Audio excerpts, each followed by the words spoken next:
তরুণের সঙ্গে আমি টুকুর বিয়ে দেবো। হাসলেন যে? দেখুন, এটা আমার একটা বদ অভ্যেস। হাসির কথা শুনলে আমি কিছুতে হাসি চাপতে পারি না। আপনি এই অঞ্চলের এমএলএ, গায়ের লোকেরা ভোট দিয়ে আপনাকে ক্ষমতায় বসিয়েছে গায়ের উন্নতির আশায়।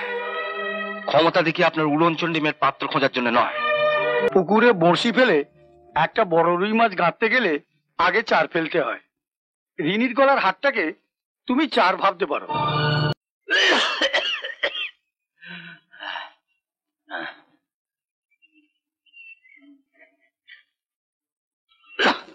এই শীতের রাতে খোলা আকাশের নিচে বসে।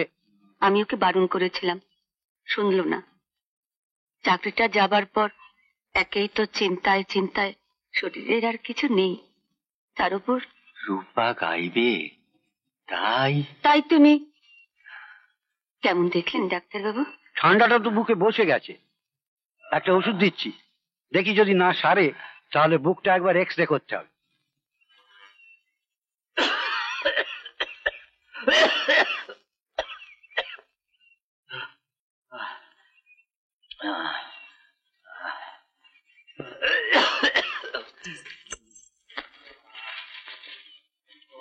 রাতে আমি আর একবার আসবো।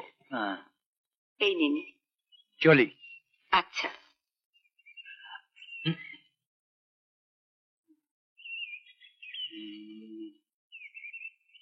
দাও, ওষুধটা নিয়ে আসি। থাক না, একই টাকা নেই, তার উপর আবার এই ওষুধ কিনে। তুমি চুপ করো তো। দাও তোমা, ওষুধ না হয় আনলি, যদি এক্সরে করতে হয়। বাড়িতে কেউ আছেন নাকি? আপনারা? আমি খগেন মন্ডল, বিনা পানি যাত্রা দলের মালিক। আপনাদের সঙ্গে একটু কথা ছিল। আসুন আসুন, বসুন।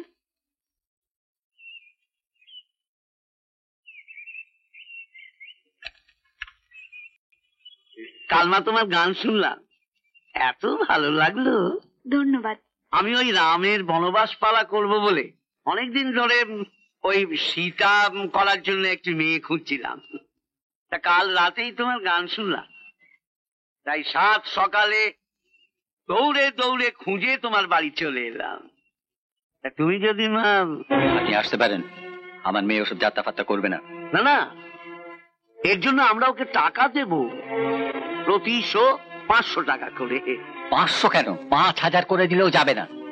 একটা ভদ্র ঘরের মেয়ে রাতের পর রাত জেগে যাত্রা করবে? না না, এটা আপনি এত খারাপ চোখে দেখছেন কেন?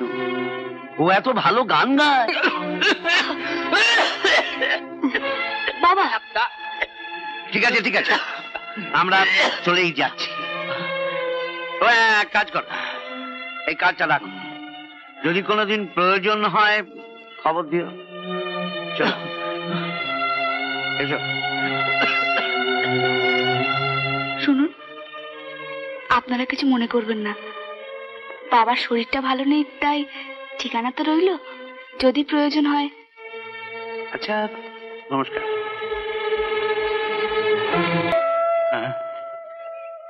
আচ্ছা বলুন তো, মেয়েটা বড় হচ্ছে, কোথায় ভালো পাত্র দেখে তার বিয়ে দেবো? হ্যাঁ, রাজনীতির মোড় কখন কোন দিকে ঘুরবে কে বলতে পারে। দেখুন, আজ এমএলএ আছি, কাল আমি নাও থাকতে পারি। তো ভাবছি স্কুল ফাইনালটা পাশ করলেই টুকুর বিয়েটা আমি দিয়ে দেবো। পাস করলে? তাহলে তো আরো কয়েক বছর আপনাকে অপেক্ষা করতে হবে। কেন অপেক্ষা করতে হবে কেন?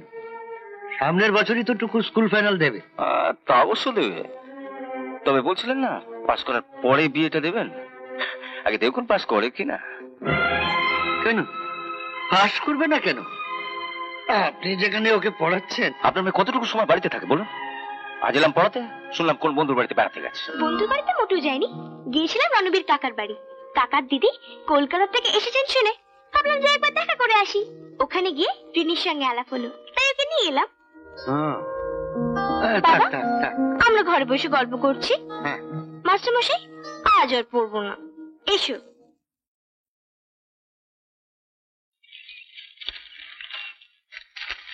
আমিও তাহলে আসি। শুনুন, আচ্ছা আপনি তো রণবীর বাবুর ছেলে তরুণকে পড়ান। হ্যাঁ, ছেলেটি কেমন? ভালো। হঠাৎ ওর খোঁজ নিচ্ছেন? ভাবছি তরুণের সঙ্গে আমি টুকুর বিয়ে দেবো। হাসলেন যে? দেখুন, এটা আমার একটা বদ অভ্যেস। হাসির কথা শুনলে আমি কিছুতে হাসি চাপতে পারি না। আমি একটা হাসির কথা বললাম? দেখুন, এর থেকে যদি আপনি বলতেন যে আপনি আগামী বছর ভারতের প্রধানমন্ত্রী হবেন, হাসি পেলেও আমি হয়তো হাসতে পারতাম না, কারণ এরকম অঘটন রাজনীতিতে হামেশাই ঘটছে। তাই বলে তরুণের সঙ্গে টুকুর বিয়ে? ঠিক আছে, ঠিক আছে, ঠিক আছে।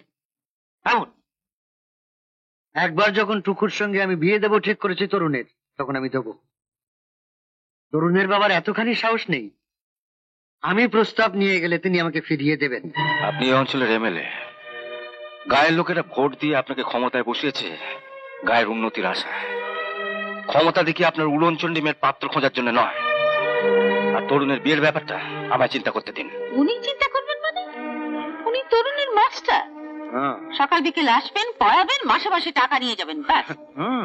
জানি তো, ইনিও তো আমাকে তাই বললো। আপনি যা বলবেন এ সংসারে তাই তো হবে। দেখো না মা, এমএলএ কাকু না টুকুরের হাতটা জোর করে আমায় দিয়ে দিলেন। আমি বললাম মা বকবে, কিছুতেই শুনলেন। অন্য কেউ দিলে নিশ্চয়ই ভুগতাম, কিন্তু ওনার মতন গণ্যমান্য মানুষ যখন দিয়েছেন, তখন সেটাকে ফেরত দিয়ে ওনাকে তার অপমান করতে পারি না। না না, এ আর কি দিয়েছি আমি? টুকু এ বাড়ির বউ হয়ে এলে তুমি আরো কত কি পাবে। পুকুরে বড়শি ফেলে একটা বড় রুই মাছ গাঁথতে গেলে আগে 4 ফেলতে হয়। রিনির গলার হাতটাকে তুমি 4 ভাবতে পারো। তুমি থামবে? আচ্ছা রমেন বাবু, হ্যাঁ, আপনার তো অনেক ক্ষমতা।